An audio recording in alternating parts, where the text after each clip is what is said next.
Hello and welcome to Wrestling and Everything Coast to Coast with your host, Buddy Sotelo Esquire and the effervescent Evan Ginsberg. So it's just like the old days, you and I just hashing it out on together. No Lano, so we actually get a word in edgewise. And I guarantee you, this is the last time on this podcast you will hear, at least this one, that you will hear about the 1967 Battle Royale that happened in George Shire's Cow Palace in San Francisco. Yeah. Somehow that gets mentioned every show by Leno because It was the greatest night of Leno's life. Yes, of everybody's. He asked everybody. He asked people who were 20 years old if they saw that. But they were there. Yeah, if they from the womb were able to channel that. Anyway, so it's just us, and we have a lot. First of all, let's talk about Pistol Pete, who passed away. You want to mention him for a second here? It's not a Wrestling and Everything Coast to Coast without talking about a dead wrestler. Sorry, but that's right. Pete Sanchez had a 30-plus year career. He actually wrestled Buddy Rogers back in the day. He was best known. He lost a lot in WWF. That was basically his jobber. Yeah, and wrestlers hate that term because what happens is when you really go back and look at their history in different territories, the guy's a main eventer. So, but you're best known by your TV exposure, and that was his role for many years. However, Manuel Soto and Pete Sanchez got a mid-card push at one point. They even wrestled the Valiant Brothers when they were tag champs at Madison Square Garden. And like I said, earlier in his career, he was a main event guy, and he wrestled Buddy Rogers. Imagine, that's how far back he goes.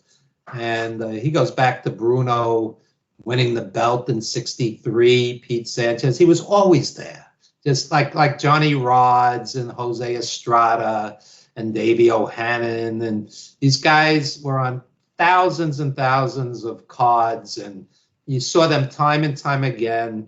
And it didn't matter if they were the opening match, mid-card, main event. These guys always gave 110%. And it's still a community. I'll tell you exactly what happened. Johnny Rods, who's in his mid-80s now, post that Pete Sanchez died, and how sad he was. Then I get a Facebook message from Davey O'Hannon. Pete Sanchez died. I'm very sad. Alexa, stop. We often tell our Alexa to shut the hell up too. Alexa's going on and on as I do a poignant tribute to a late. It happens at this house too. In fact, because you probably said her name, she's probably listening to our conversation now too.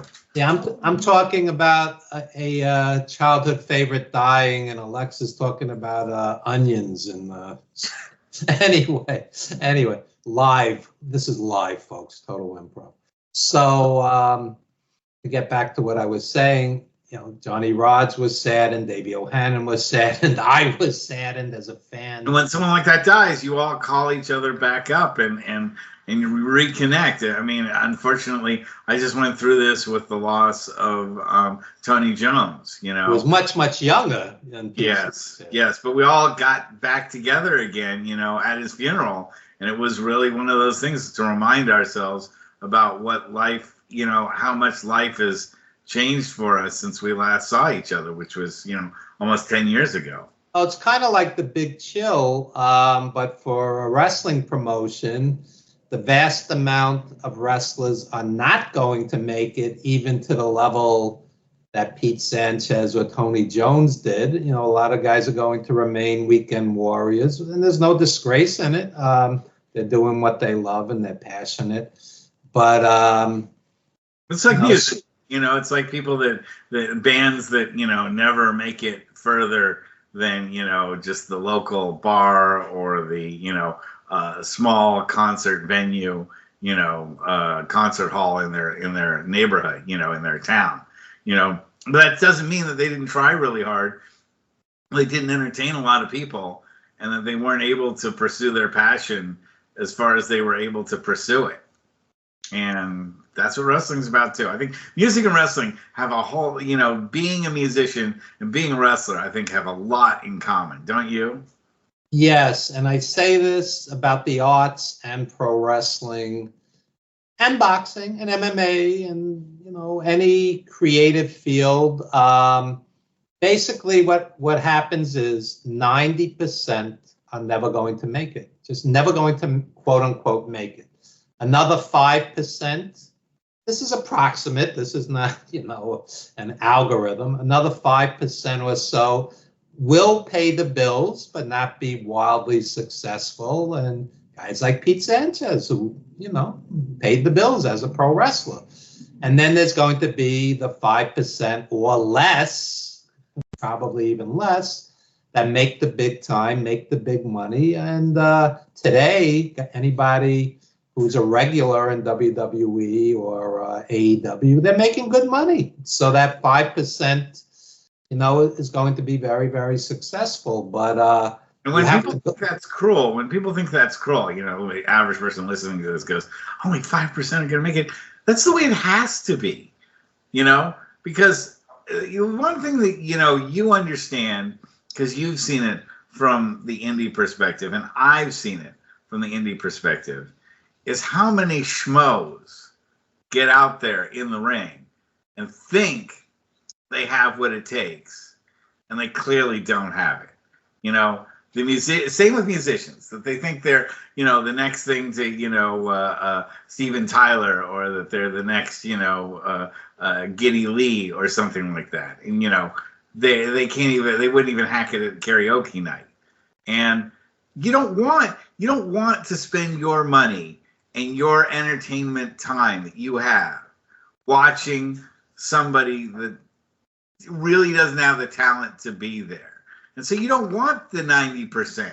We don't want to watch the 90% do whatever they're doing, because they suck. That's why they aren't there. That's why you want the 5%. You want to watch the elite do what they're doing. Yes. At the same time, though, there are great wrestlers who never, quote unquote, made it. Guys like Reckless Youth and Tiger Khan and, just never quite made it. And, sometimes you just don't catch the break. Things, take a bad turn along the way. There's injuries. Oh, yeah. I was actually going to contact you. This is, since we're just free flowing this, I was actually going to see if pro wrestling stores would be interested, at least from my perspective, from the people that I've worked with, the top 10 wrestlers I've worked with that should have made it, but never actually made it big time. Because I've worked with a lot of people that I think would have been amazing talents, and nationally, but they never got a chance to break out here in the on the West Coast. Sometimes you're in the wrong place at the wrong time, the right place at the right time. Back in the old days, there was the casting couch. We're learning more about that. Yeah, we're learning more about that. Is the truth untold. Yeah, various scandals. And I know so many brilliant indie musicians who, like I said, they can pay their bills as a musician, but they're not quote unquote famous. Or, also like weekend warriors, they'll just gig because they need to, but they have a day job. And you could say this about indie filmmakers. I mean, there's tons of brilliant, successful, critically acclaimed indie filmmakers who make a living as college film professors. There's successful authors. See, if you really understand the arts, and again, this is transferable to wrestling, boxing, whatever, an author will get, unless you're Stephen King, of course, the general author will get 10% of a book. 10%. The company's going to get 90%. So you sell a book for $20, you're getting 2 books. You better sell a boatload of books. Or, you know, it's the same thing with a indie film. You put it on some platform and you get basically pennies when people watch it. Music, you get less than pennies when somebody listens to a song. So there was an article recently by a lesser known indie rocker who goes, I'm not a musician anymore, I'm a t-shirt salesman. That's how my band pays the bills. We hawk t-shirts, we hawk merch at our gigs. And if you see, here's a perfect example. And the people that know this band will shake their head in agreement, and those who don't know will be befuddled. But Fishbone is one of the greatest bands on planet Earth. Party at Ground Zero. Yeah, comparable to George Clinton, Parliament Funkadelic, comparable. I have seen them live.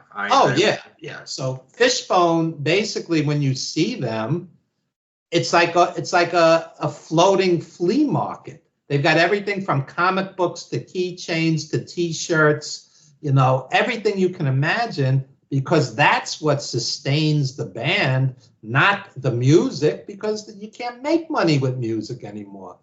A top indie musician today who's pure indie, who keeps 100% of everything sold after 20 years, can play a major club in every major city in the world, sell their merch, keep 100% of, you know, the door or whatnot, you know, while the club keeps the food and drinks, whatever the arrangement is, and make an okay living.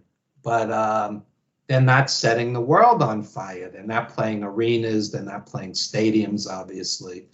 And but they're doing what they love, and they feel alive while doing it.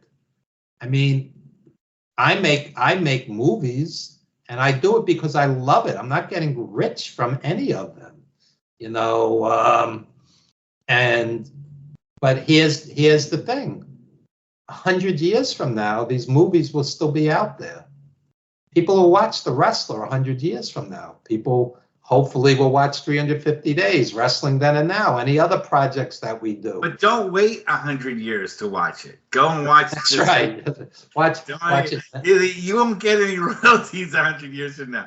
So go and watch it this weekend as many times as you possibly can on Tubi and That's right. Everybody watch 350 Days 350 times this weekend. Yes. Yeah. So. Yes.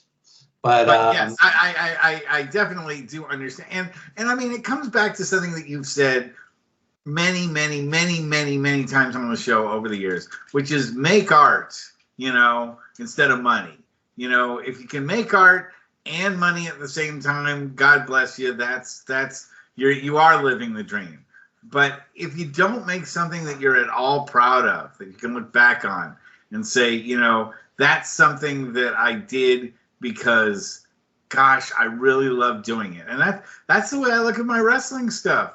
You know, I didn't make money. You know, maybe, to be honest with you, in all the times that I appeared as Buddy Sotelo, I think I probably made $200. Yeah. Grand total, you know. But you loved it. It was the best time of your life. I wouldn't be doing this talk show if I was just some schmo attorney from California. Nobody would care. Nobody would want, not that our ratings show that everybody cares about me right now, but the fact is just that I've been able to meet people like you, that I've been able to meet people like, as we were talking about, Sheldon Goldberg from, you know, and Jonathan, and I mean, I already knew Leno before we started doing this, but you know, I've been able to meet Wayne Matai over in Australia. I was thinking about that today. It's just like, you know, in the 4 years that we've had this show, I've talked to people in Germany, and I've talked to people in Spain and England and in Japan, right? We had you've talked to a bunch of guys who are now dead who you wouldn't have talked to. That's right. We've had guests on this show that have died over the past. Breaks my heart into tiny little pieces. Breaks my heart into tiny little pieces. The interview I had with Tony Jones was the last time I talked to him. You know, and when I watch it over again, it's my only real, like, remaining souvenir that I have of a guy that was my friend for over 20 years, and that that I never thought that would be the last time I would talk to him. There's probably a million other things I should have said, if I knew he wouldn't be there the next time. Hindsight's always 100%. And I wanted to have him back on the show. I wanted to have, kind of a little reunion with, some of the other people. But yeah, you don't know when that number is going to be up. And even people that you think are totally healthy and people that think are going to outlive you, one day you might be attending their funeral, telling everybody how you can't believe they're gone. Until it's yours, then everybody else gets to say something. So, it's the last few months with things that have happened and some of the things that have occurred and just, have been sobering. And this show, unfortunately, said too many times we've had to, talk about people like Pete Sanchez. Even though you didn't know him personally, I don't think. Did you? No, I didn't know him personally, but as a kid, I just saw him live month after month after month. Basically, as a kid, before Vince went full kiddie show and circus, we go to Madison Square Garden, Nassau Coliseum, Sunnyside Gardens, White Plains, Westchester County Center. You could go weekly to wrestling, and guys like Johnny Rods and Pete Sanchez were everywhere. They were working wrestlers. This was their job. There was no day job. So this is my point, that they were among that elite 5% that could pay the bills as a pro wrestler. And sometimes the undercard guys, ironically, made more on a particular show than the stars. This is an interesting point. When Dynamite Kid lost the tag team championship, when the Bulldogs lost the championship, they basically carried him into the ring. He was in terrible physical shape. He was paid $25 by Vince McMahon Jr. And for the geniuses who do, Vince is my hero. He's an American hero. This is a vile corporate vulture. I don't even want to go down this path. We can, though. There's no problem with that. This is $25 the guy was paid to lose his title and basically carried to the ring. So, these are ruthless people. And for some people to champion them and the circus they turned this into, I always go back to the time Brock Lesnar brought a tractor to the ring and overturned the ring in the middle of a pay-per-view. And I just said to myself, Vince's nightmare vision has been fully realized. This is it. This is full circus. Okay, there's no turning back. Well, now it's an unaffordable circus. A family of four, for the most part, cannot afford to go to a WWE. It's an unwatchable circus. It's an unwatchable circus. I can't devote the 3 hours to just watching the WWE. I mean, especially when AEW, and you can say how it doesn't look as good as the WWE's production, and it doesn't, but you can find per AEW show, you will see at least 3 or 4 really hard-fought matches. Now, a lot of them are going to be like the terrible-ass finishes. There's a lot of the AEW finishes are usually pretty terrible. But in between, you're seeing, and if you can handle the picture-in-picture shrinkage, which is really becoming chronic, too. I think they're getting to the point where they may just start the entire match in picture-in-picture. And just you can't have 10 guys in the ring and do picture-in-picture because you're seeing literally nothing. And then they would cut to just pure commercials where they cut away from the match. So and then you come back from it, and then they'll say, "Oh, you just missed the twisting quadruple flip pile driver through 5 burning tables." But you just missed Darby Allin setting Jack Perry on fire. Yeah. So boy, what is with that too? All of a sudden, fire is becoming like the new thing. People have suddenly become fascinated with bringing fire back into play in wrestling. That's until the first guy gets third-degree burns. Look, I have friends who work for AEW, but I just call it down the middle. I don't think AEW touches the NWA of the 1980s with the Horsemen, Midnight Express, Rock and Roll Express, Russians, etc., so on. I just don't think they touch it, and they have this unbelievable talent roster. And part of it is I've sat at many of their live shows in New York. You can't put on 15 matches in one night. It's exhausting. It's exhausting. Well, that's one thing I was talking about with a friend of mine. Like you have the MJF Osprey 1 hour classic. Why book any other matches after that? What are you going to top do? It. He can't top it, and you've seen every spot you can see in a 1 hour match. You've seen everything.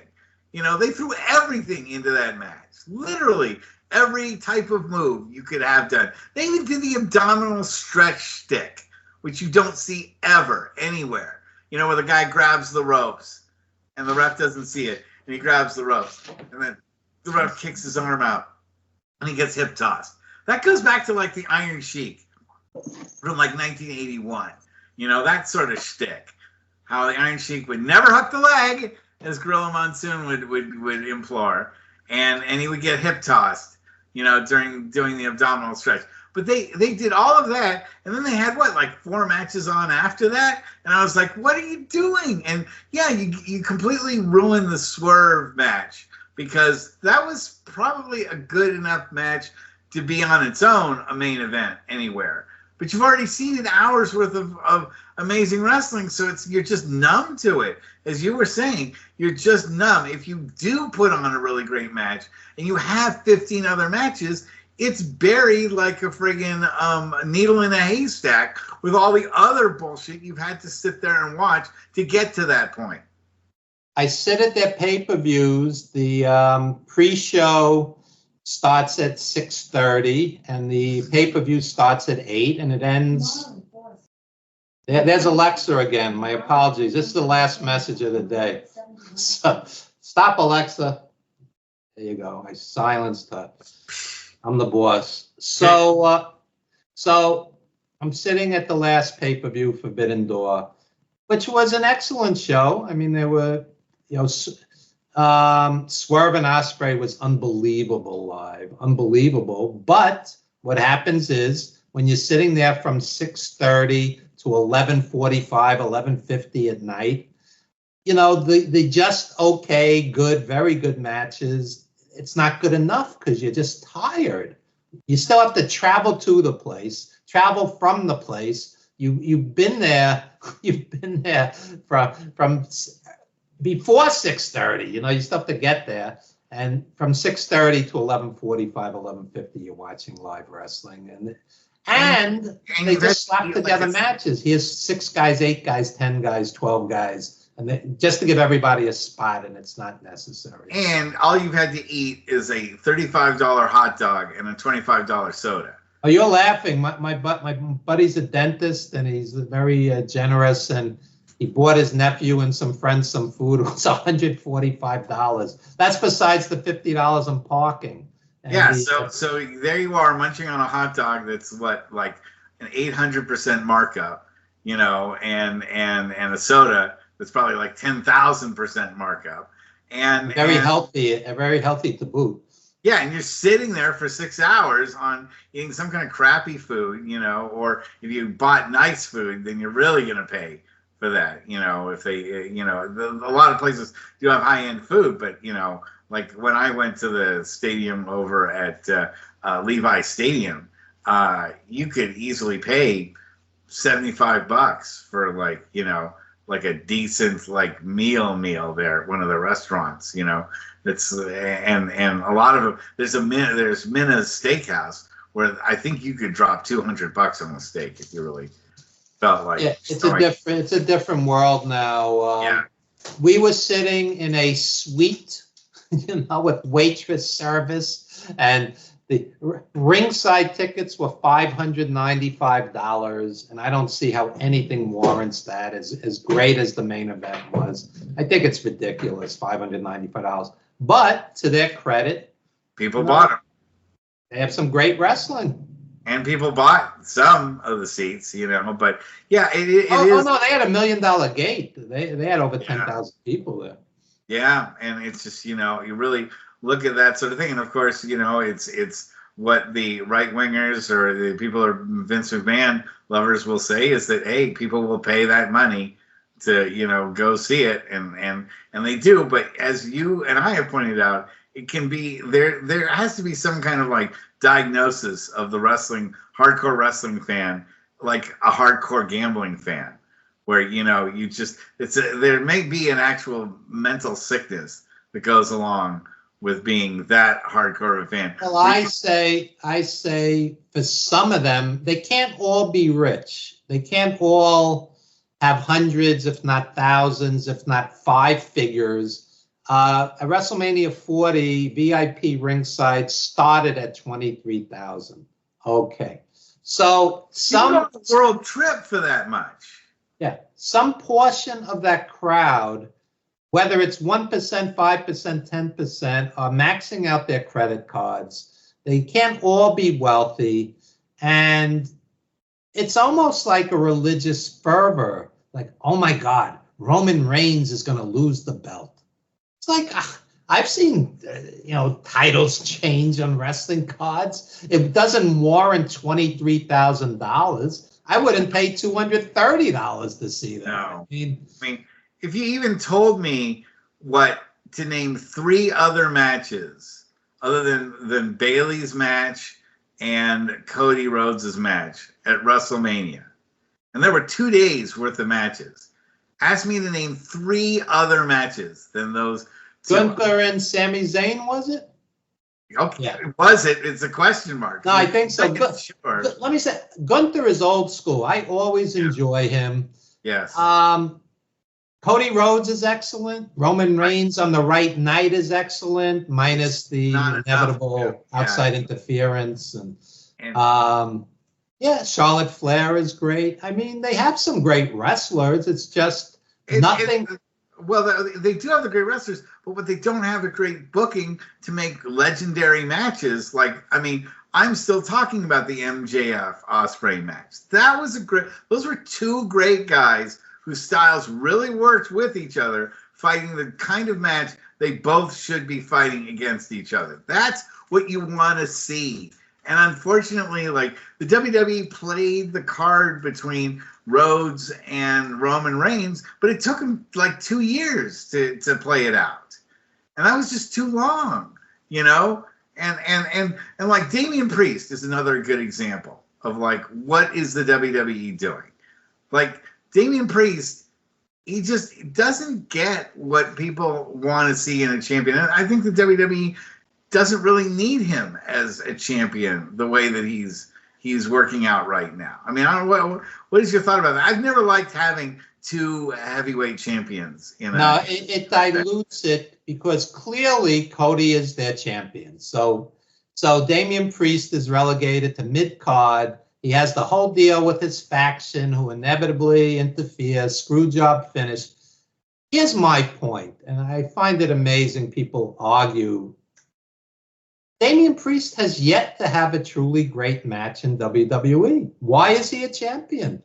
And people will say to me, it's not about great matches. It's about the entrance, and it's about the storyline, and it's about, the Miz has a nice house, a beautiful wife, and nice kids. It's everything except great matches. And as an old school jaded fan, if I'm watching wrestling, I want to see great wrestling.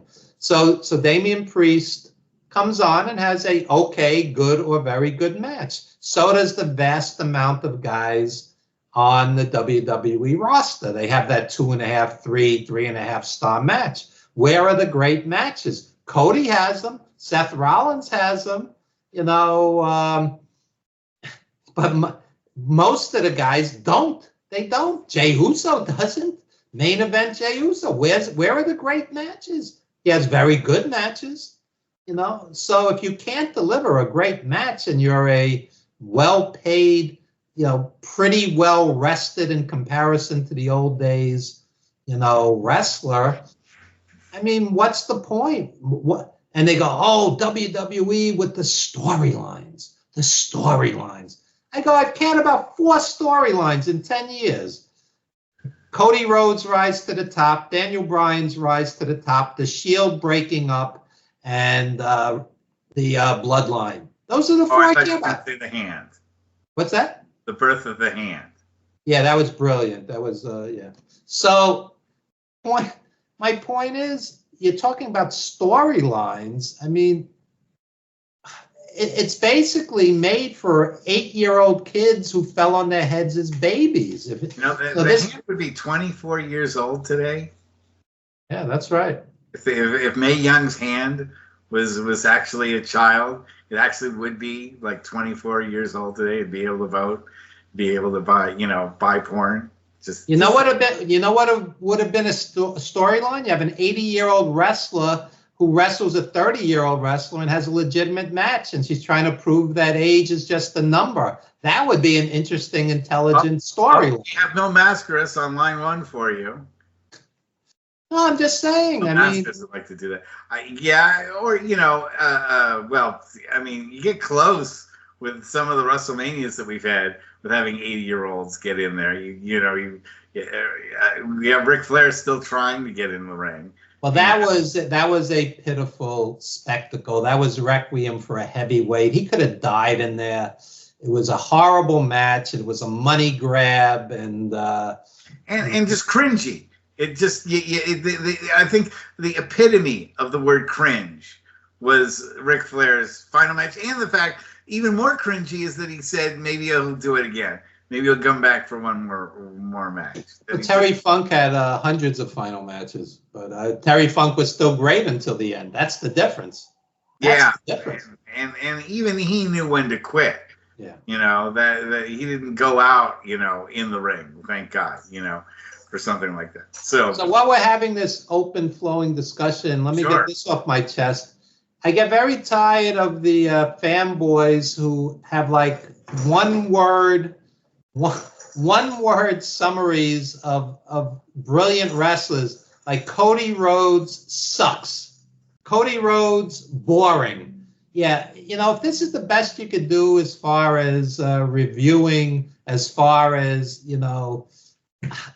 it's just create art. Don't tear down artists.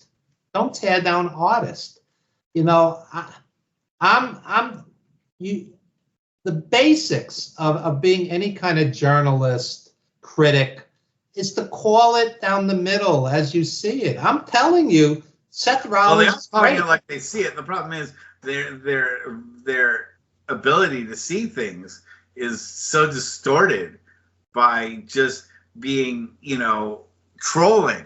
The whole concept of trolling has taken on like a new life of itself, especially in social media settings. Well, I'm at a point I don't even know for sure, with so much wrestling content on social media monetized, you don't even know if the guy is being sincere when they make stupid comments, because they might just want a reaction. Right. The comments and the clicks are what generates income for them. So Cody Rhodes sucks might be an attempt to just generate a reaction. Sure. Yeah. No, there's no genuineness about it. They're just people are there for attention, and they'll say anything just to get attention. And they know that if they provoke people, that's going to be what gets attention. But then there are also just people, we know it because we've experienced them, in different walks of life, that they come to the conventions and they post it on the internet boards, the message boards back in the day, before we had social media, which I don't know if people remember that, but there used to be message boards where you just would talk about wrestling back and forth. Those trolls have always been there, and just now they have the power to get the word out. And some of them, have talk shows, and it's hard to put that genie back in the bottle once you've let that out. Those folks have got a voice. They've got the fan base, and these mini Rush Limbaughs that are basically I think really bluster, and they can't really back up anything they're saying, but they are in love with Trump. They're in love with Vince McMahon. They're in love with big business, letting the dog walk itself, and everything government is bad, and we hate Biden, and we hate Democrats, and we hate anything that tries to regulate big business, because big business is always out for you. Well, big business doesn't have your back. Big business doesn't care about you. And Vince McMahon is the epitome of what big business is all about. Unfeeling, uncaring, and a dictator that would actually, I think, make Caligula cringe.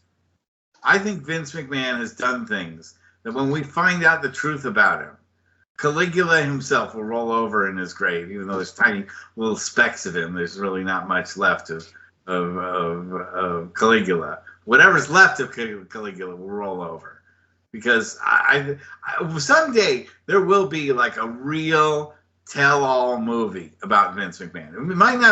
We may not be alive to see it, but like 20, 30 years from now, when they have the entire book out on Vince McMahon, there is going to be, or maybe it'll be like a Netflix series. They probably won't be able to fit it into one I think movie. They are working on something like that. I'm not. Oh my God! But you see, while Vince McMahon's alive, he'll always be able to protect himself, and he'll sue, like he says he'll sue everybody. But once he's dead, that'll be it, and I don't think his kids are going to go all out to try to defend his honor.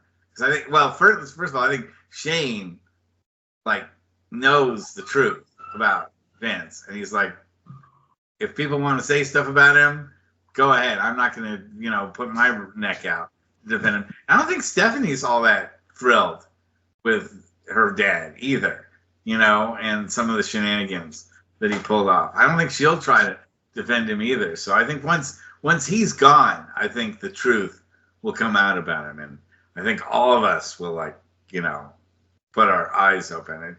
It's amazing though, Well, Stephanie walked away without any, really great explanation. So who knows what provoked that? And I found it interesting many years ago. Shane McMahon made a comment. He said, "We don't want any one wrestler who's a huge star anymore, like Hogan was. They want people to come for the WWE experience. They want the power. They don't want any one wrestler to hold the power. So, if somebody jumps to AEW, or somebody retires, or somebody becomes a movie star, it just keeps churning. And that's where they are. And, as ruthless as they are, they're also pretty brilliant in protecting themselves. And it's a machine. Now they're going to go to Wembley. So what happens? They'll jack up the prices obscenely. Then at the press scrum, Triple H will go, "We broke long-standing gates," and the wrestling alleged journalist will applaud because they had obscene ticket prices. And it is what it is. And people defend them or treat them like this is their be-all and end-all, and it's beyond me. And but there's something that you can do, and that's what I have behind me here, and that is the indie scene. And one way to really protest that and to really fight against that kind of thing is to go to your indie scene and watch these kind of guys. None of these feds are around except for Wrestling for Charity, but to watch the indie feds around you and see the stars of tomorrow, today, see some of the ones from yesterday, they're on their way back down, and a lot of times the booking is much better. the other day, just because the San Francisco Giants are crap this year, and it was before the Olympics, so there's nothing on. Just for the hell of it, I watched a Georgia Championship Wrestling from 1980. Just the generic, just like Blue Label pro wrestling show. It was I really enjoyed it. I really enjoyed it, even though it featured a lot of squash matches. There were no intros. Nobody had any theme music in 1980. You gotta kind of remember back then. Nobody had that. The match started with both guys in the ring at the same time, and the ring announce. The promos, nothing lasted over 5 minutes. The interviews, nothing lasted over 5 minutes. And now WWE, they'll send you emails. Cody Rhodes addresses Solo Sikoa. And this guy is going to meet so-and-so in the middle of the ring and talk about something. And they said in a 3-hour Raw recently, they had less wrestling than in the Ospreay MJF match. Yeah, 23 minutes, I think. They said that you got about 23 to 30 minutes worth of wrestling. Whatever it was less than the one match in 3 hours. So, and it's not like it's anything profound or wildly entertaining. Shakespearean of any type. Yeah, no. It's all written by hack comedy writers that aren't even huge wrestling fans themselves. And it's not funny. No, but you would ask them deep down. You really ask them deep down. Like, are you really a fan of wrestling? Well, tell me the oldest wrestling match you've seen. Probably half of them would say, like, John Cena and Randy Orton. They'd probably say we saw last year's WrestleMania. That's probably the oldest match they've seen. They don't know what a Roddy Piper promo is really about. They don't know what having someone like Tommy Rich or Buzz Sawyer on the mic is really like. Or what a guy like Bruiser Brody. I was watching a bunch of highlights from Bruiser Brody matches. I was like, there's a guy that really would have excelled in today's environment, given how physical he really, really was. He would impress a lot of people right now if he were around. If people knew how to really book him, and had him working. I think that's one of the problems with Tony Khan is that he doesn't know. He should be finding the true superstar of AEW and making him a real standout star. Instead, there's just this sea of anonymity of who's the best guy out there. Is it MJF? Is it Ospreay? Is it Swerve? You don't really know. And I think something spectacular would be, having those guys in some kind of tournament where you unify the championship and then say, this is the man of this fed. Well, that's another problem today between AEW and WWF, between AEW and Ring of Honor, between WWF and NXT. You probably have over 50 champions. Literally, I'm not making a joke. No, you're right. So about 45 of them are over in AEW, unfortunately. I mean, if you put $1 million cash in front of me, I could not name half of those champions because it's meaningless. It's rendered meaningless. And I didn't even know about the title that Ospreay had that he could lose over to MJF. And then they changed that to a different title. Did they? Yeah, they made the international title some kind of America's title. See, that's the whole thing. Is that I didn't even know he had that title. Then, so like at the end of the match, he's holding up a belt. I'm like, what belt was that? I didn't even know this was for a championship. And you can't really, if everybody has a title, then nobody has a title. Basically. And then Okada's title, I'm confused with MJF's title because it sounded pretty similar. What's Okada's title? You got me. And then you have that stupid 3-minute championship, the speed title. Yeah. So Andrade, in 46 or 7 days, he defended his 3-minute speed championship twice. So there's a picture with the referee pointing at the belt like it's Harley Race's NWA title. It's absurd. It's just a 3-minute title where you have to get. You know what I would give the 3-minute title to? I'd award that for promos. If you can do your promo in under 3 minutes, you deserve the belt. I'll tell you, if you worded that in the WWE, that title would be held longer. Whoever had it could do their promo under 3 minutes, would hold it longer than Roman Reigns would. I'll tell you that much. You give the 3-minute title to a guy like Speedball Mike Bailey, and he'll do like 37 high spots in 3 minutes, And it'll be done. But I'd like to see, interview segments that are held to just 3 minutes. And if you could hold your interview to under 3 minutes, you get the belt. So it always goes back with any kind of entertainment. Do you care? Do you care? If I'm watching boxing, I'm rooting for the underdog to beat the favorite. I'm rooting for the veteran on the downside to beat the promoter's guy.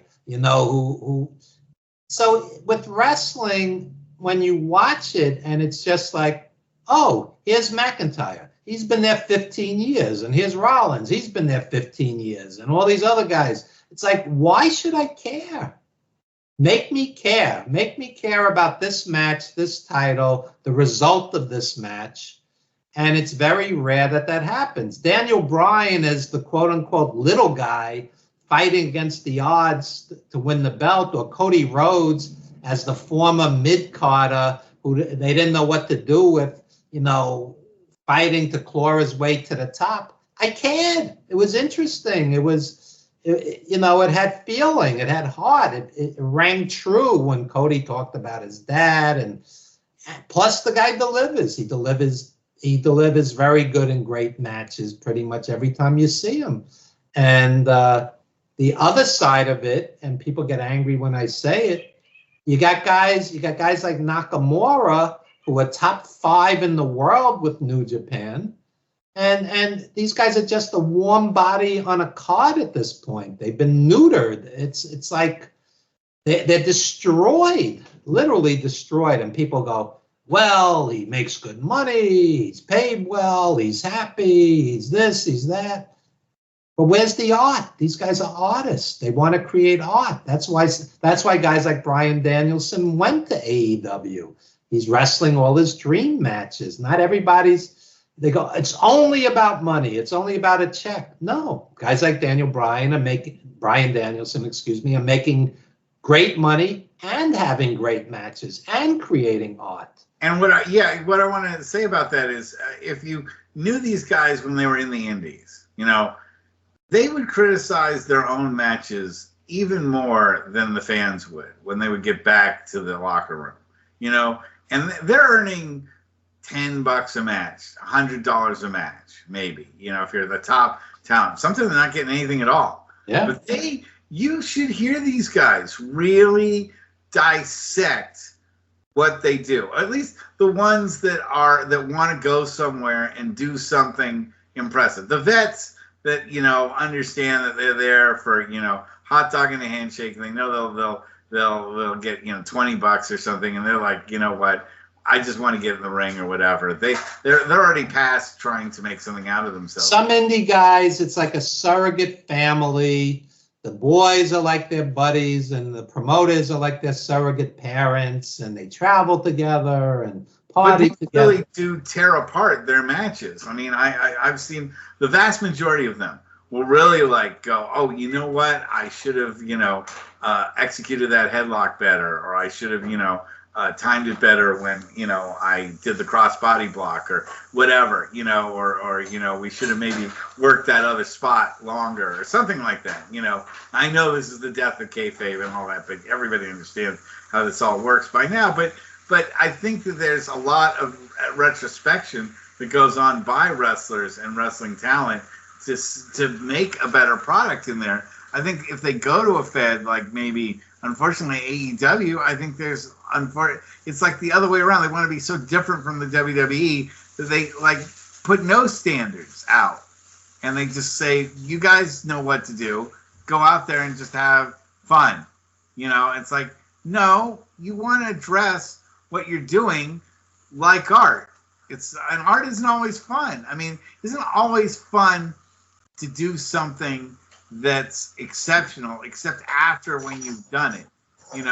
Like if you're trying to draw something really impressive, okay, that's hard. Okay, my daughter's an artist. I've drawn in my life. To draw a picture that you want to make look good is hard work.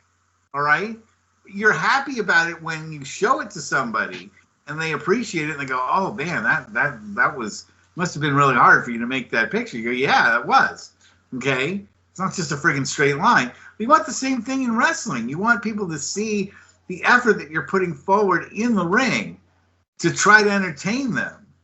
Actually entertain those people. And I think that the average, like, hack fan that's on the internet, that's trolling, it doesn't understand that guys don't come out there to have the crowd go mild. They go out there for a reaction. Negative for positive, they're living for that reaction. Yeah, like the class clown who's happy when the teacher scolds him. Yeah, in a lot of ways. But if you can make the teacher laugh while he's scolding you, or he or she is scolding you, then you did it right. You pulled it off.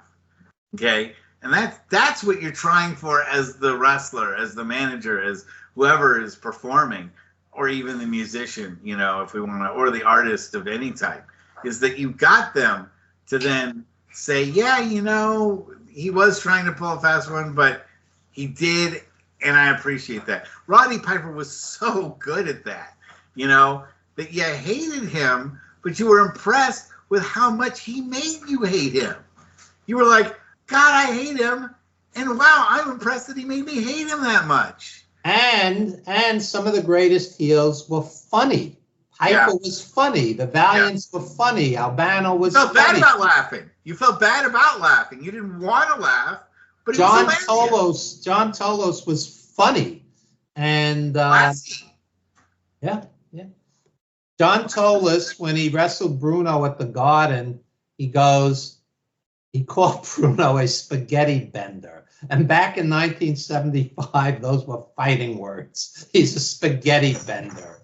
Look at Ernie Ladd. Talk about Ernie Ladd as somebody that could just talk smack. I mean, he may have been the original smack talker, if you really think about, like... Probably Buddy Rogers before him, but Ladd was great. I mean, he had insults that just flowed out of him. He was like basically a Black Don Rickles, as far as like... Great. He was great. But one of the greatest heels of all time. But he never worked blue. He never said anything that was a swear word or that you couldn't put on TV. I guess he was very religious in real life. Yeah, but I guess nowadays probably a lot of the stuff that you would play back from him probably would pass the not pass the PC police, that we have now. But because that was something else I was talking to another friend of mine about. Is that wrestlers these days can't find a way to generate heat without swearing their heads off. And I as a manager, one thing I'm super proud of is that I never worked blue. I never said a swear word. I never said something you couldn't put on TV. Yeah, it's cheap heat. And I grew up on Richard Pryor and George Carlin, and it doesn't offend me whatsoever. It's too easy, and it's sixth grade. It feels on AEW when all of a sudden they're cursing, you just go, I'm not impressed. Cut a great promo instead.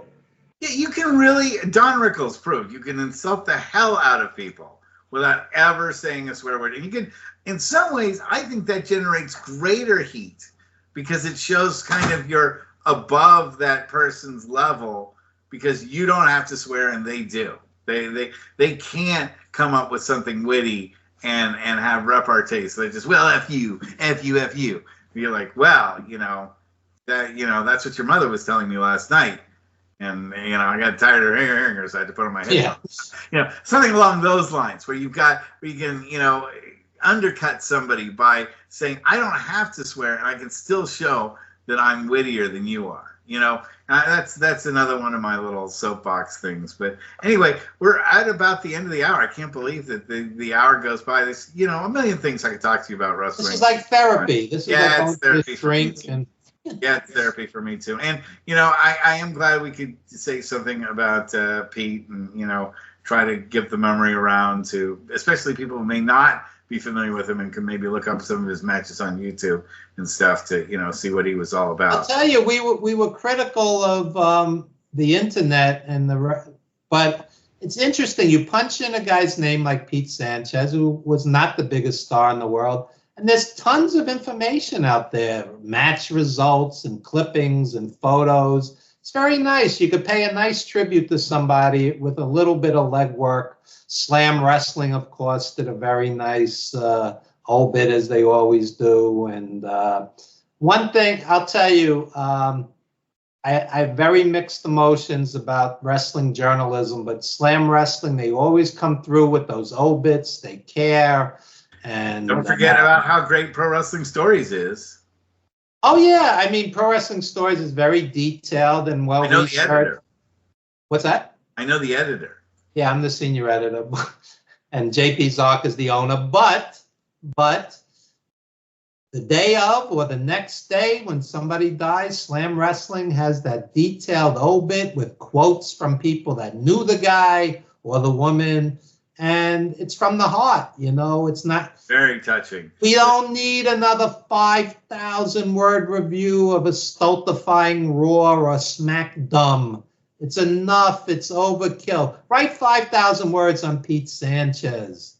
The guy was out there 30 years entertaining people night in and night out. He's worthy. You'll forget what the hell happened in SmackDown. You'll forget what happened in AEW, from a week-to-week basis. But a guy like Pete made the business what it is today. You wouldn't be watching wrestling the way you're watching it now if it wasn't for guys like Pete. And these guys, let me just end with this. Guys like Pete Sanchez were blue-collar heroes. They'd live in the neighborhood. They lived, in the area where they wrestled. You'd see them down at the supermarket or whatnot.